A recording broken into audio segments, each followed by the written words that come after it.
Sabe, quando a gente pensa em resolver um problema na educação, a primeira ideia é quase sempre mais dinheiro, mais tecnologia, mas o material que a gente tem aqui para nossa conversa de hoje meio que vira essa lógica de cabeça para baixo. Ele argumenta que o maior obstáculo para a alfabetização de surdos no Brasil não é material, é humano e cultural. Bem-vindos. Nossa análise hoje mergulha numa fonte que mapeia os desafios da educação bilíngue para surdos, em Libras e em português escrito. E o que essa fonte revela não é uma lista de problemas, sabe? É mais como um diagrama complexo, uma teia onde cada fio está conectado. Nossa missão aqui vai ser seguir esses fios. Entender por que, mesmo com leis que são consideradas avançadas, a jornada para essa alfabetização plena ainda é tão difícil. Ok, vamos desdobrar isso. O ponto de partida que o material sugere, e que parece o mais lógico, é o professor. Mas o problema já começa aí, né? Já começa aí, e de uma forma bem profunda. O documento argumenta que a raiz de muitas dificuldades está na formação docente, que é sistemicamente falha. E não é que os professores não queiram aprender, sabe? É um sistema que não dá as ferramentas. Aham. A análise mostra que a maioria dos cursos de licenciatura trata a educação de surdos como, tipo, uma nota de rodapé, uma disciplina opcional. Uma matéria qualquer. Exato. E isso cria um paradoxo. A gente forma professores para ensinar, mas não para se comunicar com uma parte dos seus alunos. E essa falta de comunicação é a barreira inicial para tudo, né? É como ter um arquiteto que não sabe ler a planta. O material dá alguma dimensão do tamanho desse problema? Tipo, quantos professores que atuam com surdos são de fato fluentes em Libras? Então, ele não traz um número nacional consolidado, que já é um problema em si, mas compila dados regionais, que são, assim, bem alarmantes. Em alguns estados, menos de 20% dos professores em salas com alunos surdos se consideram fluentes em Libras. Nossa, é muito pouco. É muito pouco, mas o interessante é que o documento não culpa o professor. Ele aponta para os currículos das universidades, que não integram a Libras de forma intensiva. A língua de sinais é vista como um extra, não como uma competência pedagógica central. O que me leva a uma solução que a fonte propõe, que eu achei bem interessante. Os programas de residência pedagógica com imersão. Isso parece ótimo na teoria, uma imersão de verdade, mas, sendo prático, isso não é uma solução muito cara e de pequena escala. É realista? Essa é a pergunta-chave. E a análise aborda isso. A ideia não é que a residência substitua a faculdade, mas que complemente. De forma estratégica, Certo. o documento sugere projetos piloto em polos regionais associados a universidades que já têm cursos de letras Libras. A lógica é criar centros de excelência que formam multiplicadores, sabe? Ah, entendi. A pessoa que passa por essa imersão vira uma referência na sua rede. Exatamente. Ele não só se torna fluente, mas vira um líder pedagógico capaz de treinar outros colegas. Então não é sobre colocar todo mundo em imersão amanhã, mas criar um ecossistema que dissemine essa competência. Entendi. É uma estratégia de longo prazo. Mas isso me leva à outra ponta dessa teia. Digamos que a gente conseguiu, com o tempo, ter esse professor super bem preparado. Ele chega na escola fluente com as metodologias visuais na ponta dos dedos. E encontra o quê? Ele encontra o que o documento chama de deserto de recursos. E essa expressão é muito forte e muito real. A falta de materiais pedagógicos acessíveis é o segundo grande nó desse sistema. Um deserto de recursos. Pensa no dia a dia de um aluno ouvinte. Livro didático, vídeo, jogo, literatura. Agora imagina que 90% disso não existe no formato da sua primeira língua. É essa a realidade para o aluno surdo. E essa falta de material não acaba criando uma dependência total da figura do intérprete de Libras? Total. Se não tem livro, não tem vídeo, tudo precisa passar pela tradução de uma pessoa, isso me parece muito limitador para o aluno. Ele não tem autonomia. Precisamente. Você tocou no centro da questão pedagógica. O intérprete é fundamental para a acessibilidade, mas ele não pode ser o único recurso. Certo. Quando ele o aprendizado vira passivo. O aluno se torna um espectador da própria educação. A análise argumenta que a produção de materiais em Libras é o que permite o desenvolvimento da leitura e da escrita na própria língua de sinais. Que é um passo crucial antes de aprender o português como segunda língua. Exato. Sem essa base sólida na primeira língua, a segunda fica capenga. E a solução que a fonte propõe de criar núcleos municipais de produção é interessante pela descentralização. Mas isso não corre o risco de criar materiais de qualidade muito desigual pelo país? Sim, o risco existe.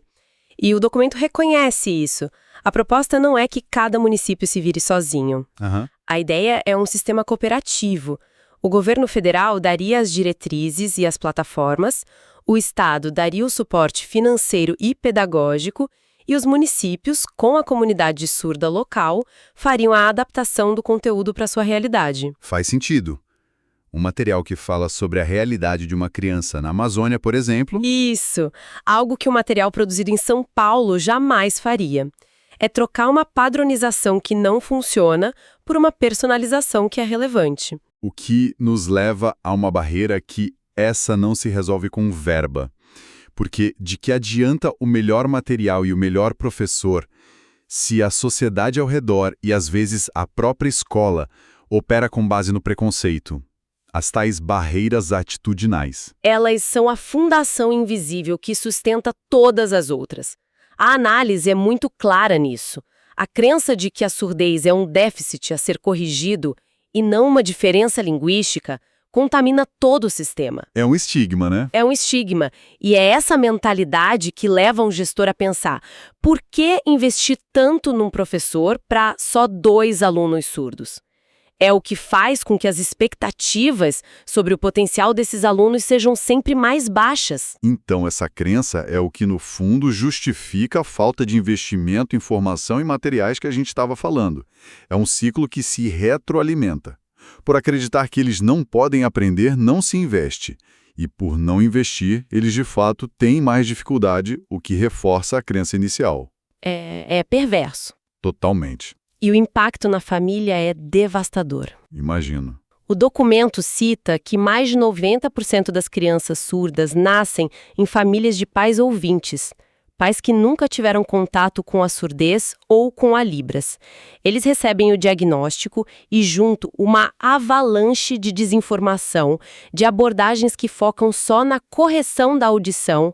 A opção pelo bilinguismo muitas vezes nem é apresentada. A família fica isolada. Fica isolada, com modo e sem ferramentas para se comunicar com o próprio filho nos anos mais importantes do desenvolvimento da linguagem. E as soluções para isso parecem ir muito além da escola. O material fala em campanhas públicas, valorização da cultura surda. Isso não soa um pouco vago? Como se muda uma mentalidade social? A análise argumenta que isso se faz com ações concretas, sabe?